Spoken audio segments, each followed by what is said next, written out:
Өлкөдөгү үрөй учураган кырсык 2 адамдын өмүрүн алып кетти. Бишкек-Торугар-Тунаа жолунун 129-чакырымында болжол менен саат 19:50 Mazda үлгүсүндөгү унаа жол кырсыгына кабылган. Жол кыймылынын коопсуздугун камсыз кылган башкы башкармалыктан кабарлашкандай, айдоочу рулду башкара албай калган. Натыйжада ооруканага бара жаткан 2 жүргүнчү каза болгон. Жабыркагандардын так саны учурда такталууда. Аталган факты Кемин райондук милициясынын кылмыштардын жана жоруктардын бирдиктүү реестрине катталды. Таласта адамды уурдап кетип, токойго алып барып сабаган. Криминалдык милиция кызматынын 3-чү башкармалыгынын кызматкерлери ээн баштыкка жана киши уурдоого шектүү жаранды кармашты. Маалыматка ылайык 27 январь күнү саат 23:00 чамасында 1993-жылы туулган ММ шериктери менен ээн баштык жасоого багытталган кылмыштуу кыймыл аракеттерин ишке ашырууну көздөп, Toyota Estima үлгүсүндөгү автоунаа менен Бакай Ата районунун айылдарынын биринде жашаган Ж. Улуу Б. аттуу жергиликтүү тургунду жана анын үйүндөгү К.Ч.ны чакырып чыгып, ошол эле айылдын көчөсүнөн зомбулук көрсөтүп, физикалык күч колдонуп сабап, андан ары аларды автоунаага салып, Таластын токоюна алып барып сабап, денесине жаракат келтирген. Бул факты боюнча киши уурдоо жана ээн баштык беренелери менен сотко чейинки өндүрүш иши башталган.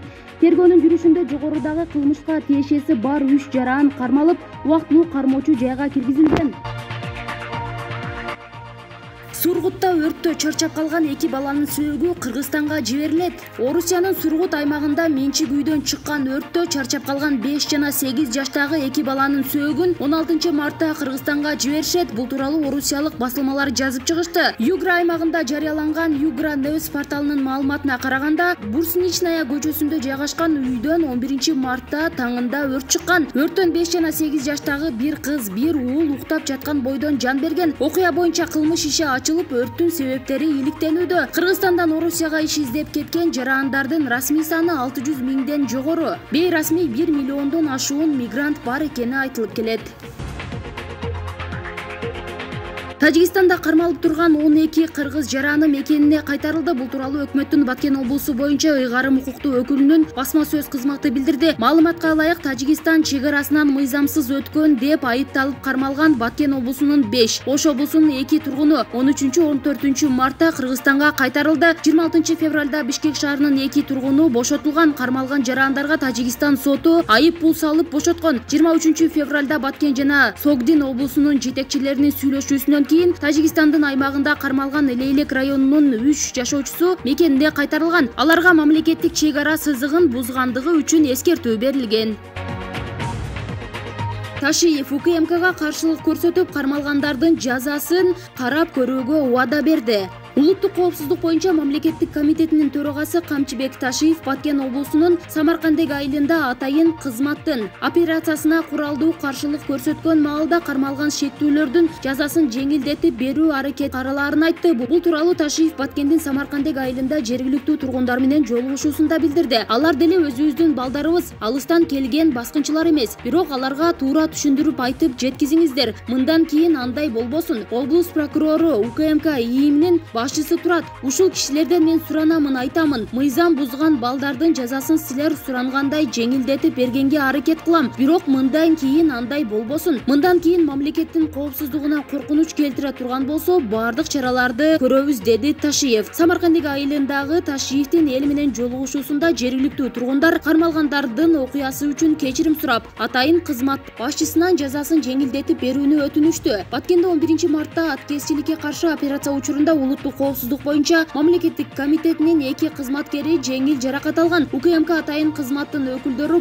Баткен районунун Самаркандек айылында ыкчам тергөө иш-чараларын аткарып жатышкан учурда Маширап Абдусаламов аттуу тургун баштаган 20дан ашуун адам контрабандалык жүктүн кармалышына каршылык көрсөтүп, курал колдонушкан деп билдирген. Чүй губернатору айлыгын муктаждарга өткөрүп турат. Кыргыз Республикасынын өкмөтүнүн Чүй облусундагы ыйгарым укуктуу өкүлү Эркин Тентимишев өзүнүн айлык акысын муктаж үй бүлөлөргө которуп турмай болду. Бул тууралуу маалыматты ыйгарым укуктуу өкүл жарандык активисттер менен жолугушуусунда кабарлады. Белгилей кетсек, Эркин Тентимишев Чүй облусундагы Кыргыз Республикасынын өкмөтүнүн ыйгарым укуктуу өкүлү болуп, 12 мартта бекиген. Жаңы дайындалган чиновник Азиялык медицина институтунун негиздөөчүсү катары белгилүү. Бишкектеги аскер бөлүктөрүндө 13 адамдан кургак учук аныкталды. Бул тууралуу Азаттыкка Бишкек шаардык кургагучулук боюнча диспансердин башкы дарыгери Тамара Баэлинова билдирди. Бишкектеги куралдуу күчтөрдүн башкы штабына тиешелүү номер 97-638 аскер бөлүгүндө 12 адам, номер 74-12 аскер бөлүгүнөн 1 адамдан кургагучулук аныкталды. Буга чейин өткөн жылдын декабрында бир аскер кызматкери кургагучулук менен ооруп, бизде дарыланып, эми ооруканадан чыкканы жатат. Жалпы 13 аскерден кургагучулук чыгып, алар дарыланууда. Эң биринчи бейтап 2020 жылдын 21 декабрында түшкөн. Башкы штабтын басма сөз кызматы бул маалыматты ырастаган билдирүү таратты. Билдирүүдө 11 аскерден кургагучулуктун таякчасы чыкканы жазылган. Кыргызстандын коргонуу боюнча мамлекеттик комитетинин аскери медициналык башкармалыгы эпидемиологиялык иликтөө жүргүзүп, оорунун очогун табышты. Эмне жинге тийип атасың? Аялы күйөөсүн урган видео талкууга калды. Социалдык тармактарда дүкөндөрдүн биринде аялы күйөөсүн сабап жаткан видео тарады. Аталган видео тасма качан тартылганы белгисиз, бирок интернет колдонуучулар тарабынан кызуу талкууга алынууда.